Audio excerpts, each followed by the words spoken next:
Hello नमस्कार, कैसे हैं आप लोग। उम्मीद करता हूँ बहुत अच्छे होंगे, मस्त होंगे।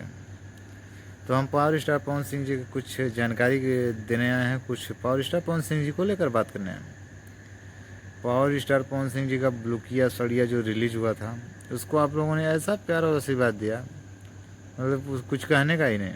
मतलब आप लोगों को ऐसा प्यार आशीर्वाद दिया कि 25 मिलियन प्लस वो भी हो चुका है। आप लोगों का प्यार आशीर्वाद ऐसा है कि अब चूल्हा अलगे जरी, वो भी 15 मिलियन प्लस भी हो जाए। अभी एक सूर्यवंशम का रिलीज हुआ था सॉन्ग, उसको तो आप लोगों ने ऐसा प्यार आशीर्वाद दिया कि वो अलग ही चल रहा है। मतलब मार्केट में वो पूरी तरह से ट्रेंड वो कर रहा है, उस गाने का कोई जवाब ही नहीं है। तो पावर स्टार पवन सिंह जी का जितना बैक टू बैक गाना आया है, कोई 30 मिलियन 35 मिलियन, कोई 4 नंबर पे ट्रेंड कर रहा है, कोई 5 नंबर पे। हालांकि सब गाने काफ़ी अच्छे हैं, आप लोगों ने बहुत प्यार आशीर्वाद बहुत अच्छा दिया है कि हर गाने ट्रेंड कर रहे हैं, सब हर जगह दिख रहे हैं, सब और व्यूज अच्छा खासा है। अब पावर स्टार पवन सिंह जी अब बैक करके फिर अब आ चुके हैं। तो पावर स्टार पवन सिंह जी अपना जलवा बिखेर रहे हैं।